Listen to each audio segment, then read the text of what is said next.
Isidori per la presentazione, grazie soprattutto a voi di essere qui. Come è stato detto, ci siamo occupate, non solo io, ma in realtà tra l'altro qua ci sono varie persone, come avrete visto, da Claudio Bismara che aveva parlato la volta scorsa, ma appunto Giovanna Isidori, Claudia Bissoli. Ci siamo occupati in team, diciamo, di questioni riguardanti i miniscaldi, grazie appunto proprio alla disponibilità di questa struttura, e ciascuno, insomma, con le proprie inclinazioni abbiamo pensato che era meglio proprio affrontare alcuni aspetti. Personalmente, quando avevo iniziato a frequentare questo posto, mai avrei pensato di interessarmi a questa figura. Invece col tempo sono venute fuori delle cose nuove, e anzi preciso che si tratta di una ricerca in fieri.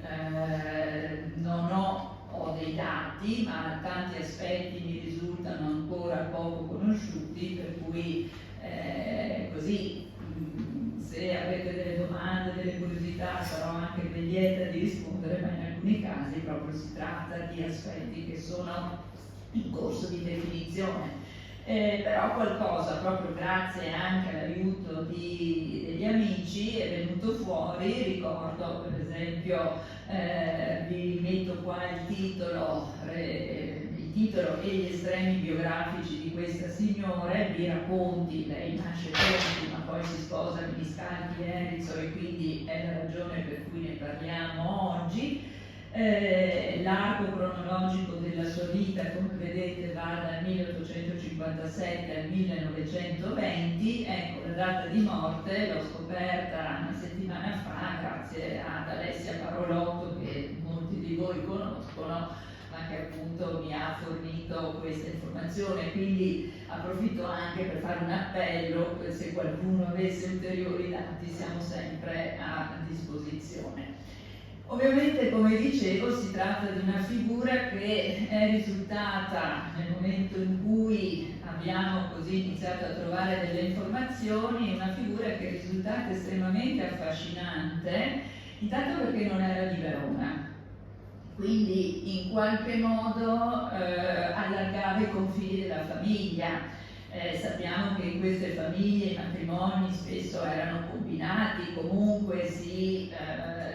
concludevano all'interno di cerchie familiari, di amicizie, di relazioni ben precise. E a dire il vero, anche in questo caso possiamo parlare di relazioni familiari che hanno portato a questo matrimonio, però evidentemente le relazioni non erano circoscritte all'ambito veronese, bensì appunto si estendevano più in là, perché la famiglia Ponti a cui appartiene Elvira è una famiglia importantissima di Milano, è una famiglia di imprenditori del tessile,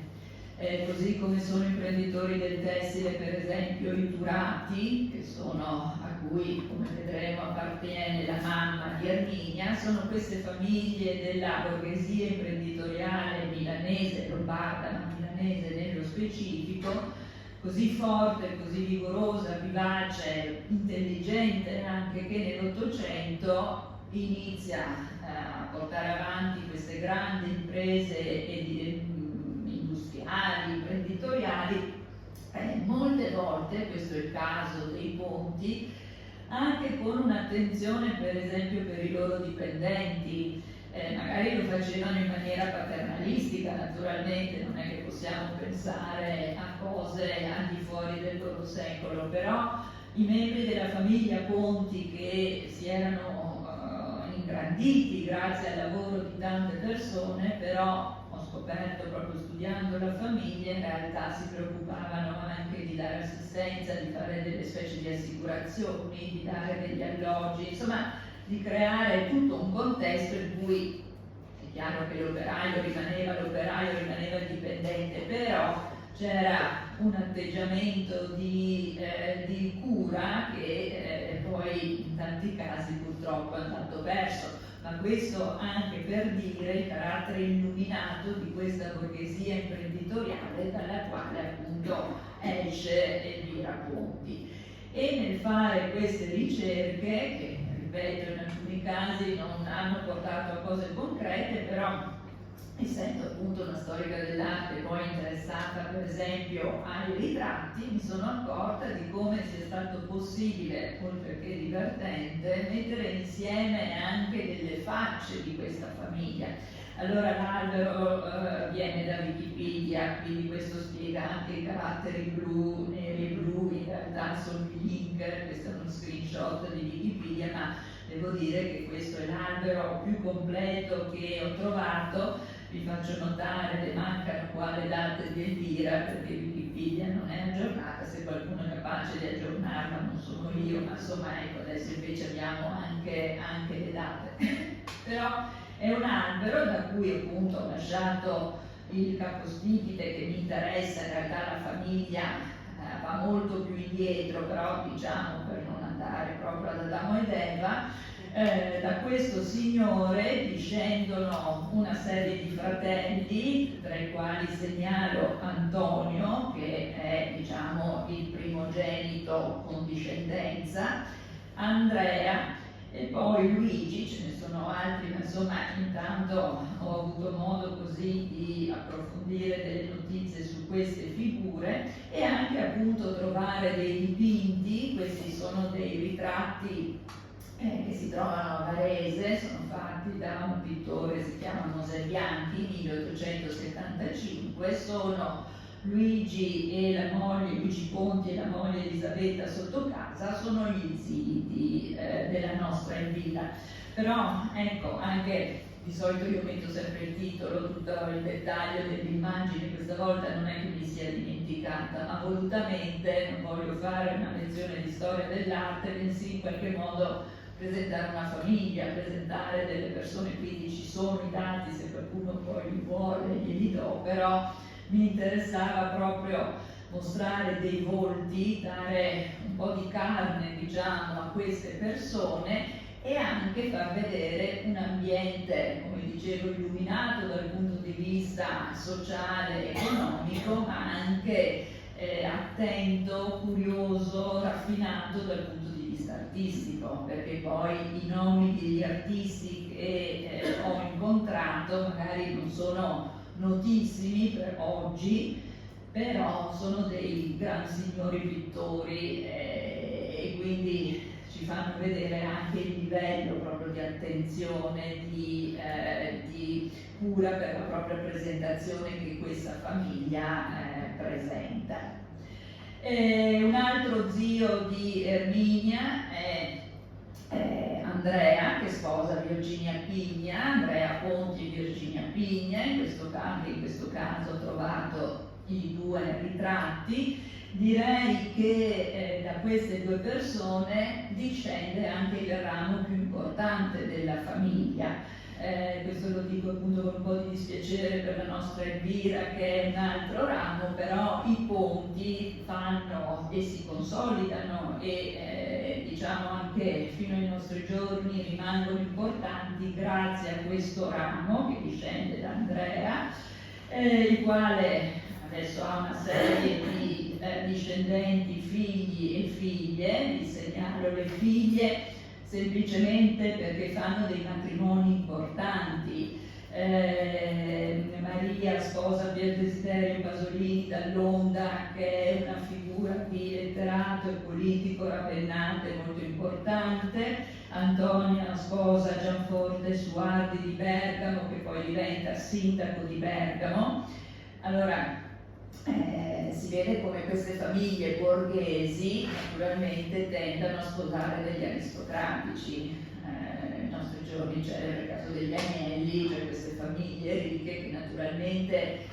volentieri si imparentano con famiglie titolate, portando in cambio la loro ricchezza. Nel nostro caso i ponti sono anche molto accorti proprio nello scegliere figure che molto spesso, figure maschili per esempio, che molto spesso diventano senatori del regno, quindi hanno, come dire, un certo prestigio, oppure hanno comunque incarichi di rilievo, voglio dire, è come se la loro natura di famiglia imprenditrice non volesse limitarsi a sposare uno titolato. Questi uomini sono anche figure che si impegnano attivamente nel campo politico, che sia a livello nazionale, che sia a livello cittadino, però c'è sempre questa dimensione pragmatica, fattuale, no? Pur restando a livelli molto alti nelle loro scelte matrimoniali. Il più famoso di questa famiglia è però sicuramente Ettore Ponti, il fratello delle due signore che vi ho mostrato, il figlio di Andrea e Virginia Pigna. Ettore Ponti è sindaco di Milano dal 1905 al 1909, organizza nel 1906 un'esposizione internazionale importantissima, l'esposizione del Sempione, che mette proprio in evidenza la centralità di Milano nella vita culturale, politica, economica italiana. Questa operazione, tra l'altro, gli vale il titolo di marchese, vedete qua è evidenziato, nel senso che i Ponti appunto sono dei borghesi, sono dei ricchi borghesi, ma sono borghesi, ma questo successo fa sì che il re lo nomini appunto marchese, un titolo trasmissibile ai suoi discendenti maschi, cosa che poi succede. Ettore poi tra l'altro si sposa, questa è la moglie, Remigia Spitaleri di Muglia, che è una catanese, una siciliana.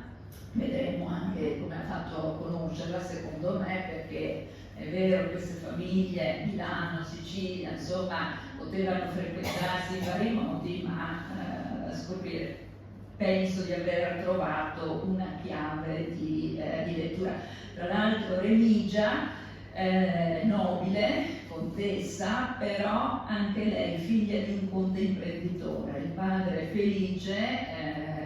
impianta una coltivazione di vigne sulle pendici dell'Etna, fin dove è possibile, e questa operazione, che inizialmente sembrava sconsigliata in quanto sembrava che non avrebbe dato frutto in tutti i sensi, in realtà si rivela un'intuizione felice e farà anche la fortuna della famiglia. Ricordo che nell'Ottocento in Sicilia ci sono dei fenomeni di imprenditorialità molto molto intensa, il caso più famoso è quello dei Florio, no? Che hanno appunto una fortuna in declino, però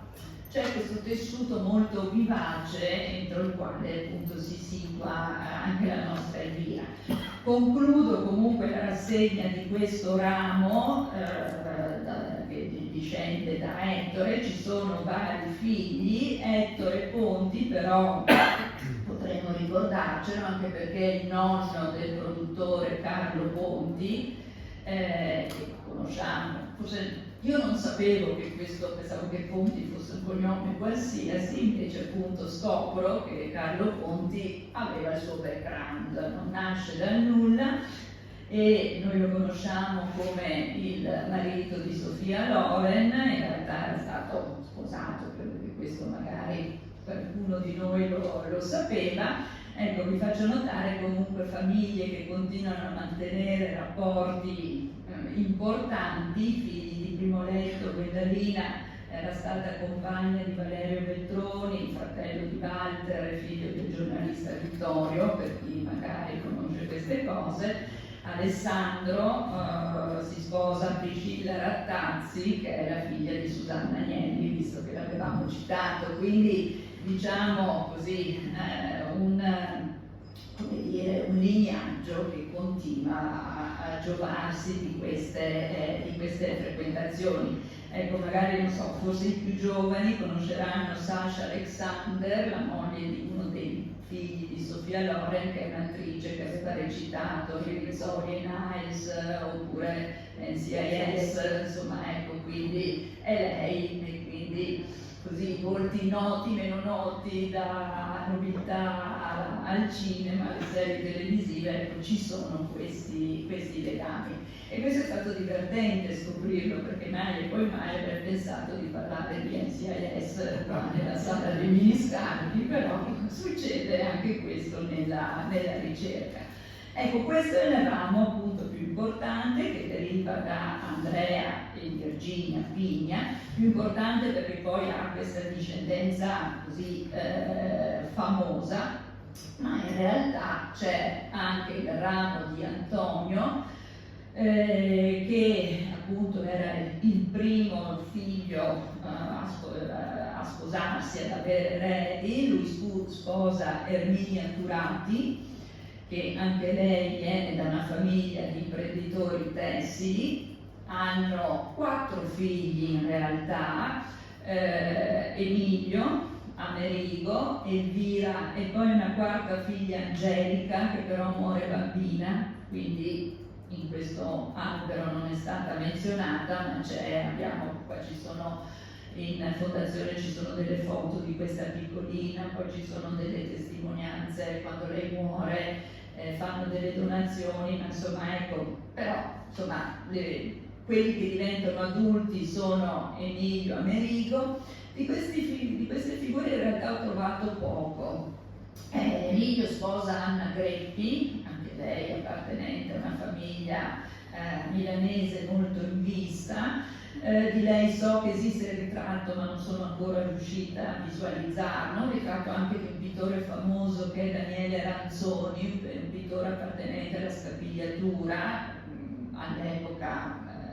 un fenomeno molto in vista. Ecco, in questo caso mi sono limitata a segnalare la copertina di questa storia della famiglia Conti, che esiste, la potete trovare anche su archive.org oppure insomma le librerie antiquarie ce l'hanno, che viene scritta dal conte Pier Desiderio Pasolini dell'Onda. Ecco, in questo caso non c'è nessun legame col Pasolini Pierpaolo, però appunto in occasione delle nozze del cugino, perché alla fine del cugino acquisito, diciamo, il conte Pasolini dall'Onda scrive questo libro dedicato appunto alla famiglia, ma dentro c'è scritto, no? Anzi nella copertina c'è scritto, no? Per le nozze Conti Greppi, ecco, siamo a questo punto. Però anche se appunto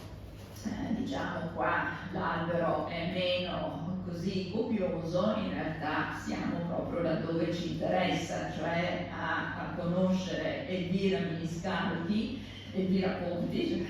che appunto come vedete ha un suo contesto, non è una figura che casca dal nulla. La prima volta che avevo visto l'albero genealogico ho detto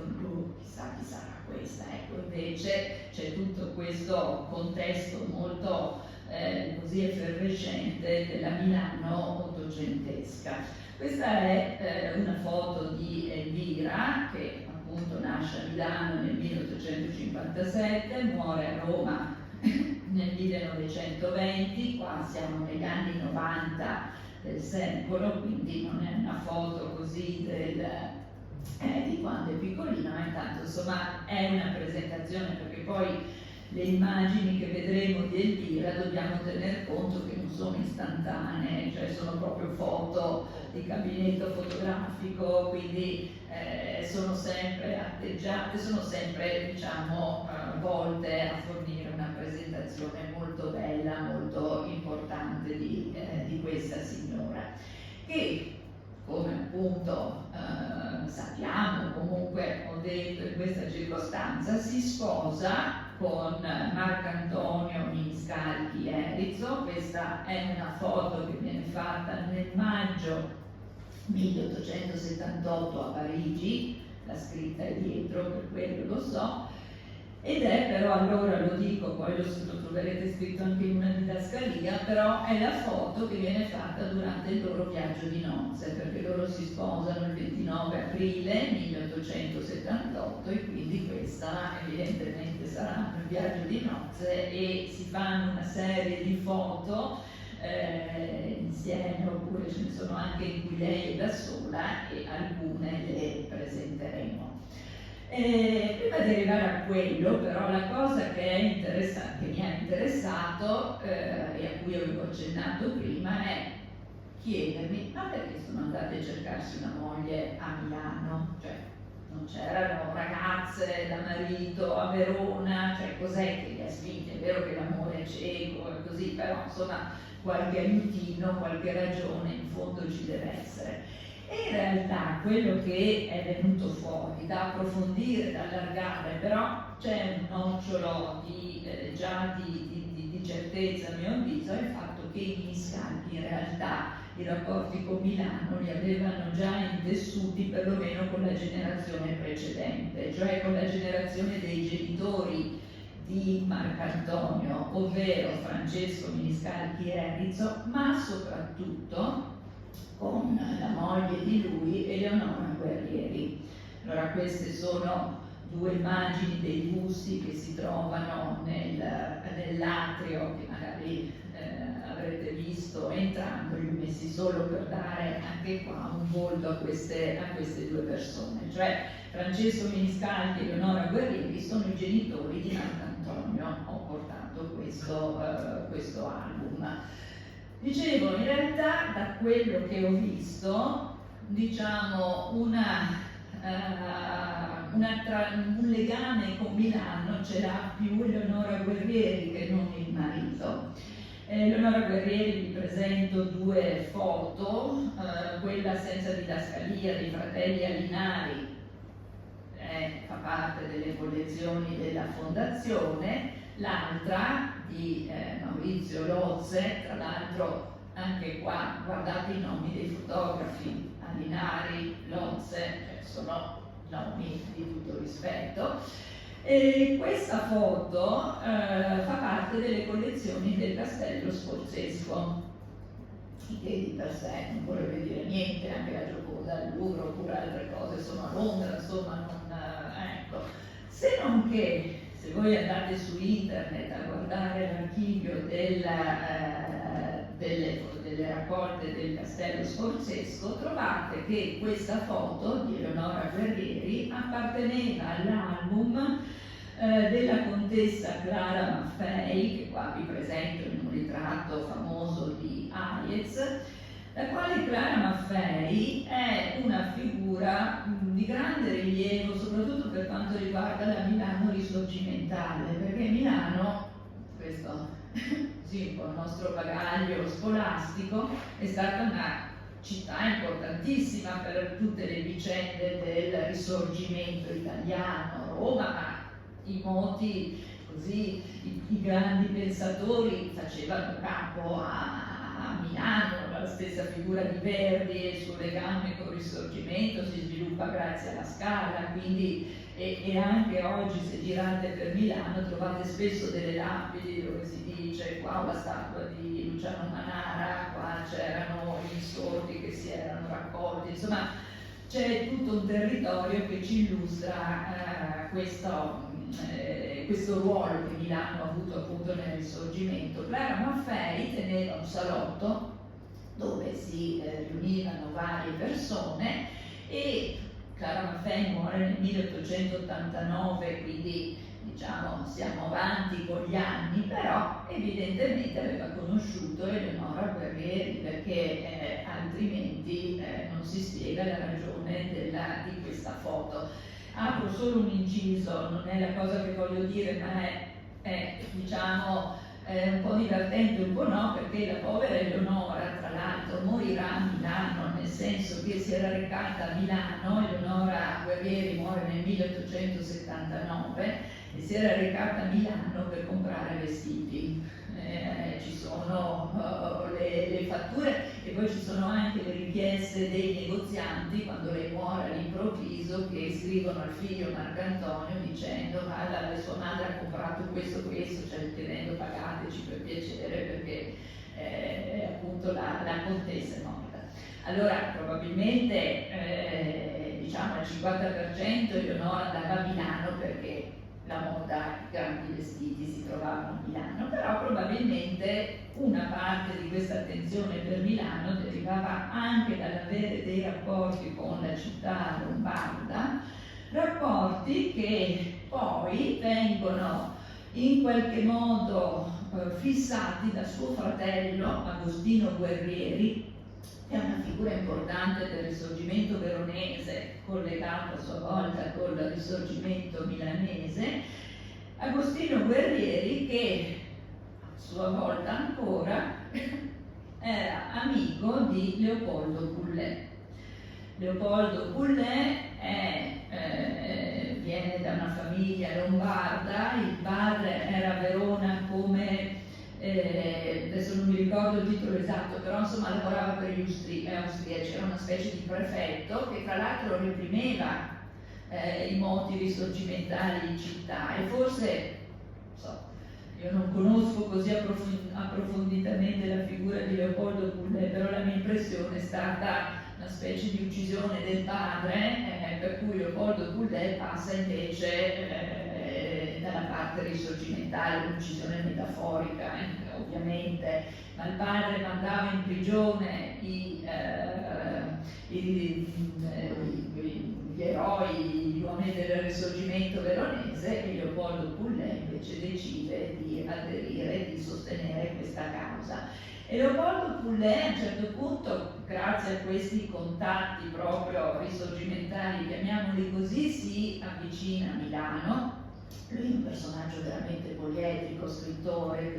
di teatro, uomo politico, anche lui diventerà senatore. Però la cosa che mi interessa in questa circostanza è che a Milano lui si sposa, e con chi si sposa? Si sposa con Erminia Turati Ponti, che era rimasta vedova di Antonio, cioè Erminia Turati Ponti era la mamma di Elvira Ponti. Quindi Leopoldo Pullet è il patrigno di Elvira, tra l'altro insieme a Erminia, la mamma di Elvira, avrà 4 figli, 3 maschi e una femmina.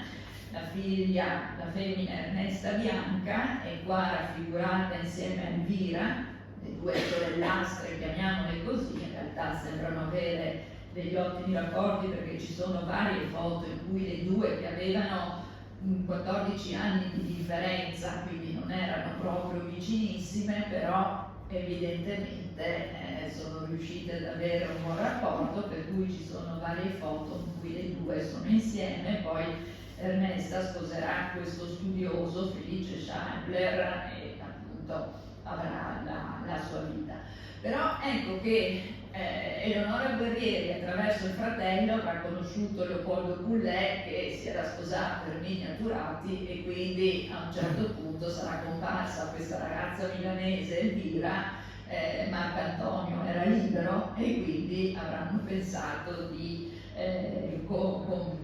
formare questa unione matrimoniale. Tanto più che un altro indizio è stato interessante in questo caso. Vi ho parlato di Clara Maffei, che teneva il suo salotto, abitava in questa via milanese, via Bigli. Anche per chi non conosce Milano si rende conto che è una via centralissima, è vicinissima a via Monte Napoleone. Questo è il Duomo, qua c'è, in questa zona c'è la Scala, quindi per capire, insomma, siamo in una zona centralissima di Milano. Lei abitava in via Bigli 21, Ettore Ponti, il cugino di Elvira, abitava in via Bigli 11, quindi altre. Allora, anche se fosse abitato in via Brera, non è che era impossibile conoscersi, però è chiaro che tra vicini di casa, insomma, le relazioni possono essere così un po' più agevolate. E tra l'altro a un certo punto la stessa Elvira qua, non so da quando, ma i documenti ci dicono che Elvira aveva una casa in via Bigli 4, quindi sempre in questa via, cioè erano tutti lì, insomma. E quindi ecco, ulteriori elementi che ci fanno vedere questa cerchia di amicizia abbastanza stretta. Ettore Ponti, ricordo, era il sindaco del Sempione. Elvira è dunque una ragazza che viene da una famiglia molto in vista, e anche le foto ci trasmettono questa immagine. Qua non ho messo la data perché non c'era, però dovremmo essere attorno agli anni 60, perché se Elvira nasce nel 1857, adesso cosa avrà? 1, 2, 3 anni, adesso proprio qui i bambini non è il mio forte, però insomma non credo più di 3 anni, quindi anni 60, però si vede la mamma Erminia con la piccolina. Si vede anche questa immagine così molto felice, molto così anche di economia da parte della mamma, cioè un'immagine molto accogliente, molto, molto candida. E d'altro canto Elvira poi sarà costantemente fotografata. Adesso non le guarderemo, non le vedremo, non le mostrerò tutte perché ovviamente se no stiamo qua una vita, però devo dire che il patrimonio della fondazione è molto interessante perché ci permette di seguire davvero tanti passi di Elvira, dai primi passi. Allora, le date si ricavano dal retro delle fotografie, vedete una bambina vestita bene con la sua crinolina, tra l'altro che la mamma aveva la grande crinolina, lei c'è la più piccolina, qua ecco la sorella Angelica, quella di cui parlavamo, insomma si vede una bambina in posa, così, che poi a un certo punto va a scuola. Queste foto sono interessanti perché anche qua, guardando su internet, mettendo proprio una ricerca così Elvira Ponti mi riscarichi, ho scoperto che Elvira nel 1867 va a scuola a Poggio Imperiale. Poggio Imperiale vicino a Firenze, un famoso collegio, esiste tuttora, un collegio femminile dove andavano figlie di buona famiglia. Esiste anche il nome di Poggio, erano chiamate Poggioline, queste fanciulle avevano la loro divisa, che oggi è cambiata, però se si guardano delle foto degli anni 50 si vedono le cinture e queste, diciamo questi bordi, quindi appunto si riconosce la cosa. E tra l'altro a Poggio Imperiale chi c'era? C'era Remigia Spitaleri, quella che sarebbe diventata la moglie di Ettore Ponti, quindi Remigia ed Elvira erano alla stessa scuola, erano compagni di scuola, e anche se poi non ho approfondito le informazioni su Remigia, secondo me con le famiglie si sono conosciute in questo modo, quindi magari una passa la vacanza da una parte e dall'altra, conosce il cugino, ma quella cosa nasce cosa, insomma, quindi questo spiega anche potrebbe spiegare a mio avviso il matrimonio di Ettore Ponti con Remigia. Comunque sia, queste sono delle foto in cui qua abbiamo Elvira, questa è Elvira un po' più grandicella, e tra l'altro in queste foto si vede proprio a volte anche a distanza di anni, come succede anche nella vita, proprio come pochi anni facciano la differenza, si passa, non so, da vedere una bambina quando si comincia invece a vedere una signorina, come si diceva una volta, insomma, ecco, questo diciamo che mette anche così fa tenerezza, perché appunto ci sembra proprio, a me sembrava proprio di essere lì insieme a Elvira e vederla crescere nel giro di 45 minuti, perché appunto quello magari era il tempo che dedicavo, però era divertente. E infatti di lì a poco Elvira ce la ritroviamo non più bambinella o signorinella con le trecce e con la divisa da scolaretta, ma ce la troviamo già invece come una ragazza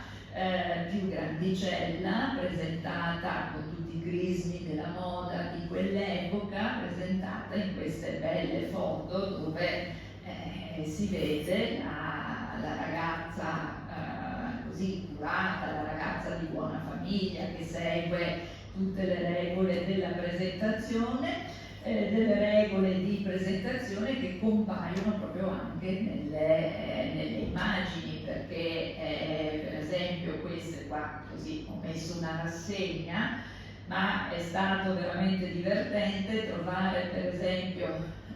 delle somiglianze non tanto e non solo nei vestiti, il nastro nero oppure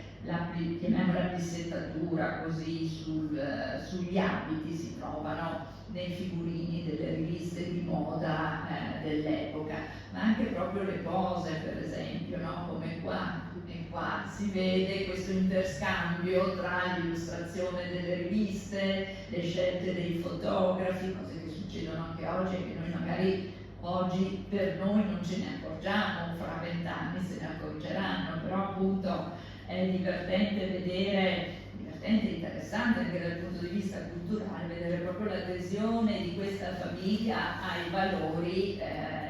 del loro tempo.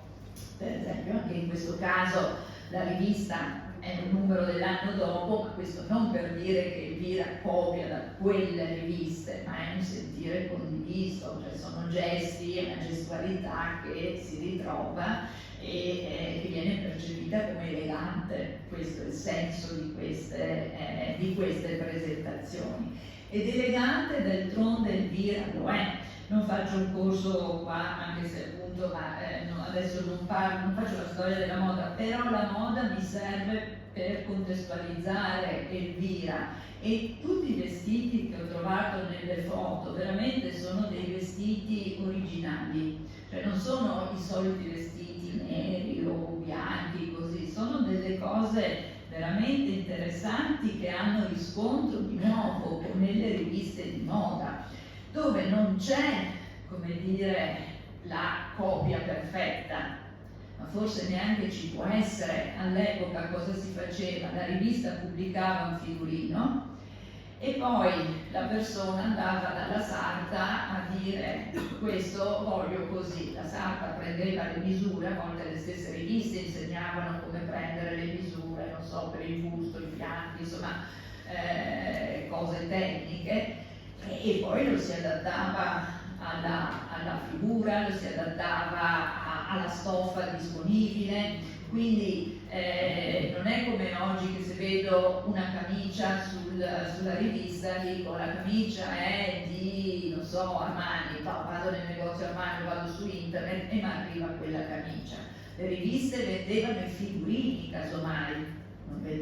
dicevano io da Parigi ti mando il vestito, ti mando il figurino, poi tu ti arrangi, ti compri la stoffa, ti trovi. Quindi è difficile trovare sempre una corrispondenza precisa, però si trovano le idee, si trovano gli spunti, no? Quindi vestiti a righe, per esempio questo è successivo, però si vede l'idea appunto del busto tondeggiante, ma ancora anche questo è un vestito singolarissimo, ma anche qua dei motivi a panneggio nelle riviste, oppure questo è molto più simile, anzi c'è proprio questo carrello davanti col fiocco, questo andamento in diagonale, ecco, cioè per dire che quando lei si presentava alla moda in questo senso, no? Sapeva cosa c'era in giro, ecco, anche qua. E poi naturalmente anche a Parigi, queste sono le foto molto tenere che i due sposini, quindi a un certo punto le famiglie, dopo tutte queste frequentazioni dai tempi di Eleonora Guerrieri, decidono che hanno due rampolli non sposati e quindi decidono in qualche modo di farli sposare, funziona e quindi ne nasce questa coppia. E la cosa anche qua divertente è che per le foto del viaggio di nozze c'è questo vestito qua con le frange, queste frangione che spero che si vedano, per non essere davanti all'immagine, scusate, si vede, mi sono sposta adesso, scusate, la faccio su piccolina quindi non credo che disturbo. Ecco, anche qua ci sono modelli di questo sardo Worth che era veramente la vetta della moda moda parigina dell'epoca, un sarto di origine inglese ma lavora a Parigi, è il sarto dell'imperatrice Eugenia, quindi proprio della crème, che suggerisce le frange, e appunto anche riviste francesi, vedete, propongono questa cosa. Quindi di nuovo questa presentazione di sé assolutamente curata, che Elvira porta, cioè è vero, Elvira non è nobile come Marcantonio, però i due hanno in comune evidentemente una cultura fatta di buon gusto, di eleganza in tutti i sensi, e quindi anche se la classe non è la classe sociale non è la stessa, però ci sono evidentemente tanti punti di tangenza che fioriscono naturalmente con la maternità di Elvira. Abbiamo trovato delle foto per esempio qua con il figlio Franco. Allora Elvira e Marcantonio hanno 4 figli. Franco, che nasce nel 79, il conte Mario, che è quello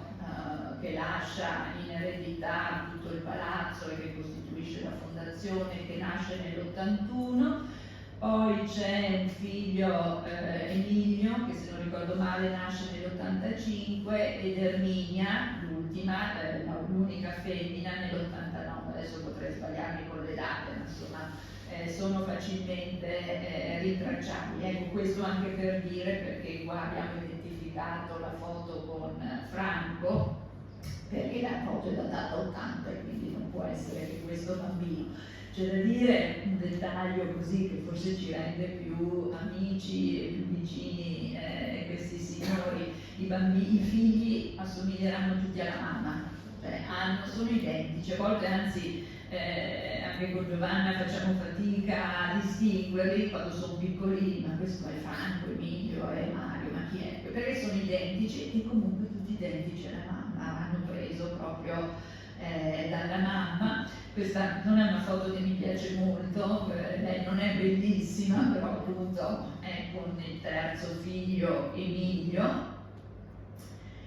E poi però ecco, ci sono delle foto in cui lei si vede, che appunto è molto, oggi diremo, glamour, con il cappello, l'abito un po' belle époque, quindi tutte foto in bianco e nero naturalmente.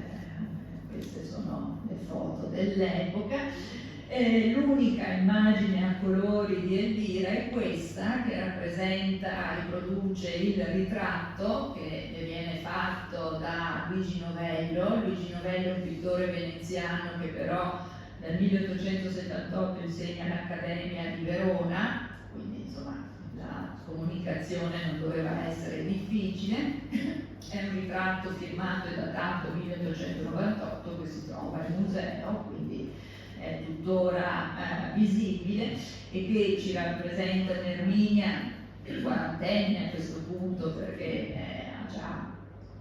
appunto i figli iniziano a crescere, ma è un'Erminia che ci si presenta con un abito da sera questa volta, non con abiti magari di tutti i giorni, da giorno diciamo, ma con abiti appunto da sera, anche qua giusto per avere un riscontro e così appunto vedere le modalità di presentazione di questi signori. Tra l'altro Elvira è davvero una figura che dimostra di essere attenta alla moda, come parte, in fondo lo era anche la suocera, visto che appunto abbiamo detto che mora a Milano finché sta facendo shopping praticamente. Anche Elvira è una donna attenta alla moda. Abbiamo visto nelle immagini precedenti, sappiamo che esiste, con la direttrice abbiamo contattato una studiosa per sapere di più, avremo notizie più avanti, spero. Però per esempio Elvira Miniscaldi Ponti si fa fare un vestito da Rosa Genoni, che è una modista non magari notissima come poteva essere Walls o Poiret o Chanel, ma è una modista un'artista italiana che ultimamente è, come dire, ritornata alla ribalta perché ha un'originalità, una visione anche della moda, e quindi quest'estate le è stata dedicata una mostra molto bella a Padova, forse è passata un po' in sordina, è un peccato, ma c'erano dei suoi abiti veramente straordinari. Nell'archivio di Rosa Genomi c'è il modellino per questo abito di Elvira Miniscalchi, però appunto le ricerche sono in fieri, però a Palazzo Pitti c'è questo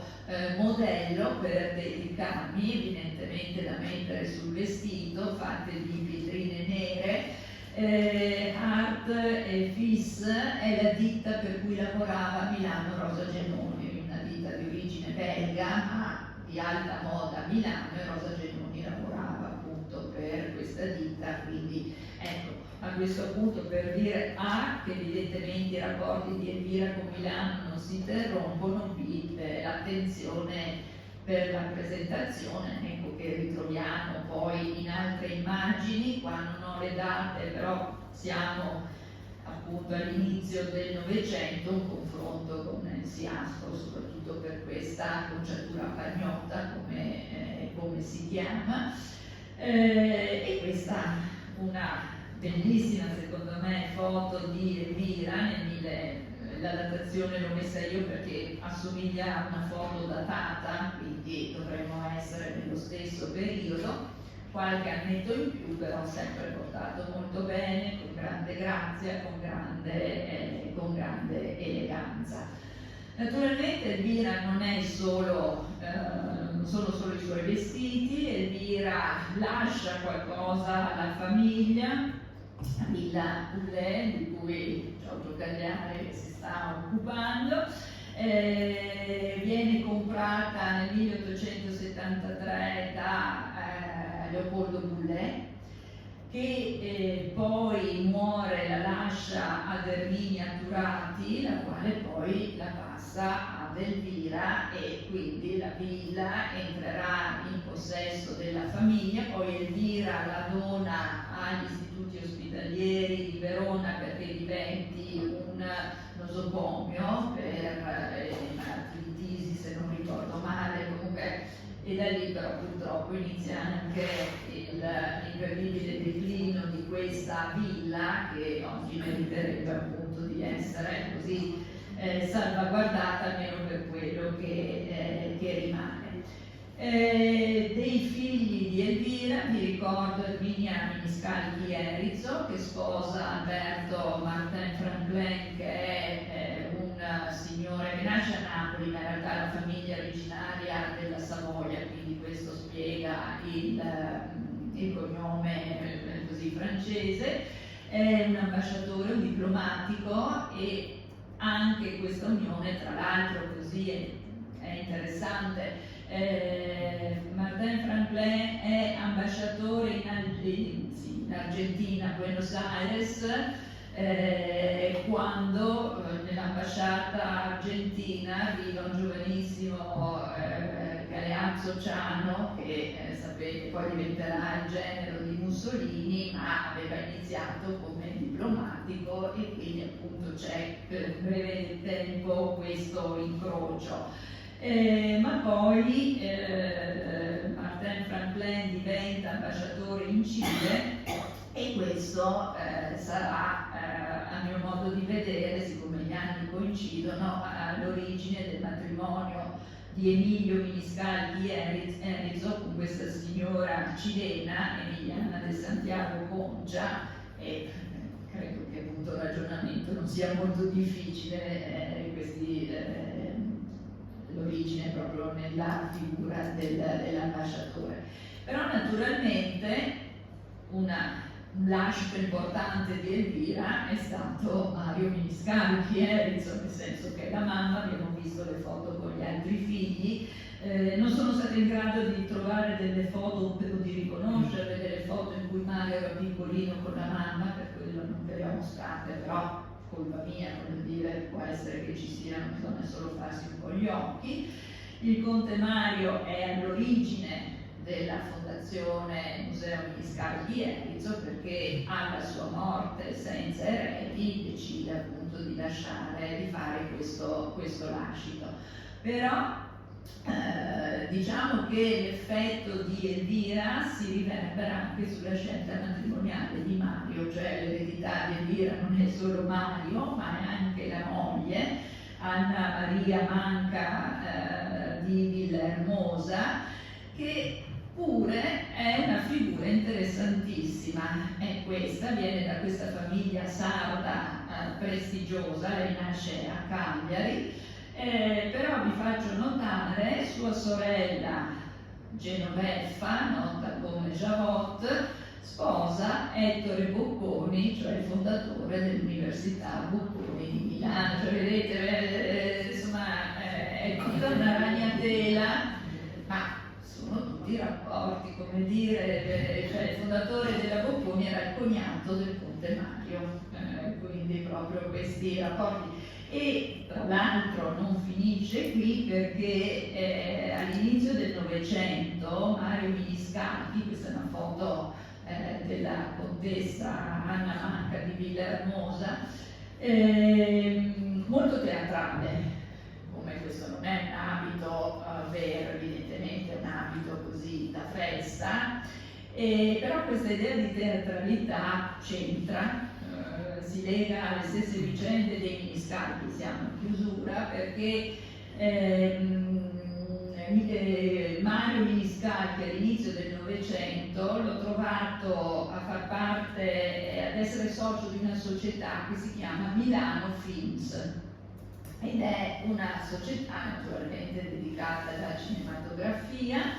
in cui tra l'altro un altro dei soci è Giovanni Visconti di Modrone, che è il fratello di Luchino Visconti, perché Luchino Visconti si chiamava così.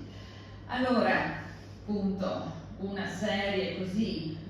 di relazioni che poi, l'ultima immagine che vi mostro, si sono effettivamente rivelate molto più che un'occasione, nel senso che questa è la signora Bocconi, cioè Javot Manca di Villahermosa. Quest'altra è la signorina Anna di Villahermosa, che nel 1910 non era ancora sposata, si sposa nel 28 con il conte Mario, però le due sorelle di Villahermosa facevano parte di un gruppo di amatori teatrali che organizzavano un teatro in casa, avevano anche dei progetti, un gruppo di cui faceva parte Leopoldo Pullet, Ettore Ponti, e poi per esempio la signora Carla Visconti, Carla Erba, che aveva sposato il conte Giuseppe Visconti, se non ricordo male, cioè erano i genitori di Luchino Visconti. Quindi Elvira, Eleonora inizia i rapporti con Milano, ma Elvira, diciamo che da veramente porta con sé, oltre immagino ad una dote cospicua, però anche tutta una serie di relazioni che certo Eleonora aveva già iniziato a formare, ma che poi diventano veramente quotidiane, possiamo dire, appunto con Elvira, che appartiene a questo ambiente esclusivo di Milano e che naturalmente trasmette al figlio attraverso la scelta della nuora, evidentemente, ma anche poi attraverso altre cose che appunto cercheremo di indagare. Ecco, e con questa immagine io concludo la mia relazione, appunto sperando magari in futuro di avere altre notizie così da arricchire questa figura. Grazie.